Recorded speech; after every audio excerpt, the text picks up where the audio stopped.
The Cleveland Cavaliers, fresh off a 64-win season and a Central Division title, are exploring options to bolster their front court depth. They already brought in the likes of Larry Nance Jr., and that should definitely pay dividends, but with 2 roster spots remaining and limited financial flexibility due to second apron salary cap restrictions, the Cavaliers are reportedly still considering signing additional help at center. One of the few remaining true centers on the market who might just be available for around the veteran minimum is 8-year vet big man Thomas Bryant. But before we dig into why Bryant might make sense, do your boy a favor and smash that like button, subscribe to keep the NBA content coming, and hit that notification bell so you stay locked in all season long.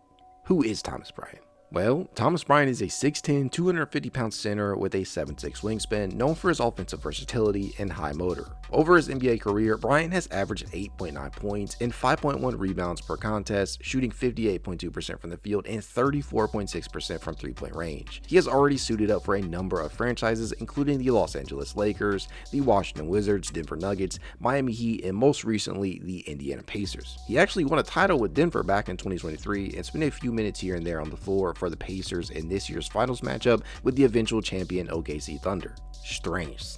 Offensive versatility. Bryant's ability to stretch the floor as a center can still be somewhat of a valuable asset. Make no mistake, he isn't exactly a sharpshooter, but he is comfortable enough to take that shot. The volume may leave a lot to be desired, but I buy the viability of it. During the course of the 2024-25 campaign, Bryant managed to knock down 48 triples, the most of any season in his 8-year career. Now again, it wasn't the most efficient season of his career, considering he would finish with a 3-point percentage of 32.4%, but one thing that does tend to stick out was his ability to knock down the corner 3.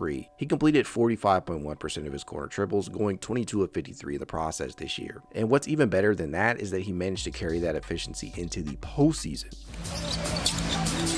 Now Siakam with the shot clock winding down, penetrating out to Thomas Bryant for the corner tray.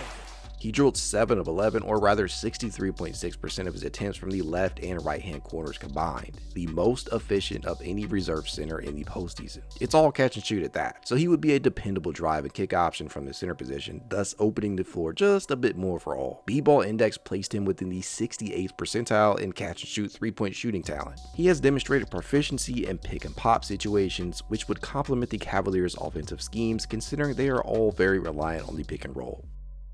High motor and energy. Known for his relentless energy, Bryant runs the floor well and is an effective rim runner. His hustle plays and offensive rebounding can provide the Cavaliers with second chance opportunities. He went 84 of 125, or rather 67.2% from within the restricted area. 59 of which when he came off the bench, 19th most among reserve centers. Tristan Thompson and Dean Wade, for instance, the only Cleveland reserves to actually see minutes at center this season, combined for 31. And yes, Dean Wade actually spent 13% of his minutes at center this year before you start laughing. He isn't prime Tristan Thompson on the offensive glass, but he is also a pretty solid offensive rebounder in his own right. He pulled down 83 total offensive rebounds this year alone, more than any Cleveland reserve managed to, and by a wide margin at that. And perhaps even more eye-popping than that is the fact that 64 of those were contested. Bryant actually had the 6th best contested offensive rebound percentage in basketball among players with at least 50. Having that type of talent off the bench could be beneficial, especially as it pertains to generating second chance opportunities. B-ball index graded him pretty highly, as you can see, 84th percentile in offensive rebounds per 75 possessions, 95th in putback scoring impact per 75 possessions, the 93rd percentile in putbacks per 75 possessions, and the 68th percentile in offensive rebounding conversion skill. Experience and championship pedigree. This cannot be discounted. Bryant was part of the Denver Nuggets 2023 NBA championship team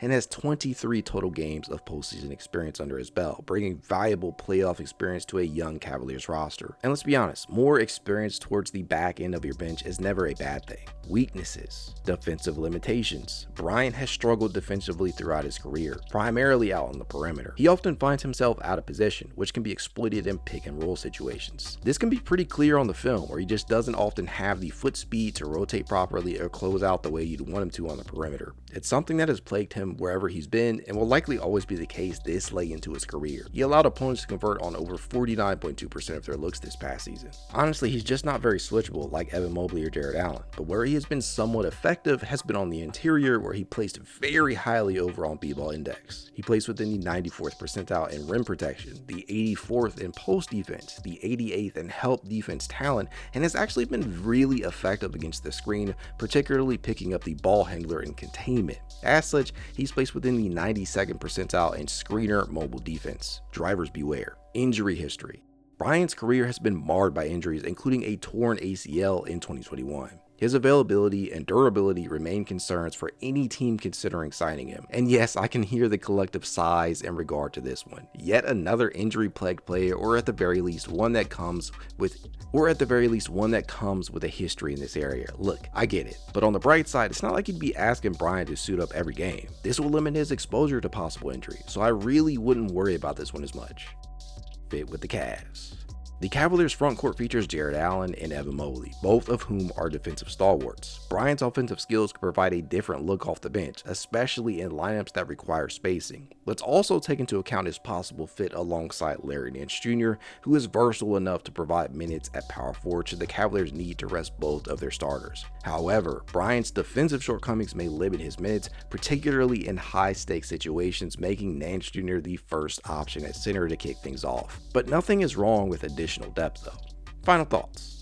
Signing Thomas Bryant could provide the Cavaliers with much needed offensive depth in the front court. His ability to stretch the floor and high energy play are appealing. However, his defensive issues and injury history cannot be overlooked. If the Cavaliers can mitigate these concerns, Bryant could be a valuable addition on a team-friendly deal, a veteran's minimum to be exact. Well, what do you think, Cavs fans? Should the team sign Thomas Bryant for that 14th roster spot? Let me know in the comments below, and don't forget to like and subscribe for more Cavaliers content. Go Cavs. First things first, take care of it here. McConnell, boy, and he left things wide open for Bryant to come in and dunk it home on the follow.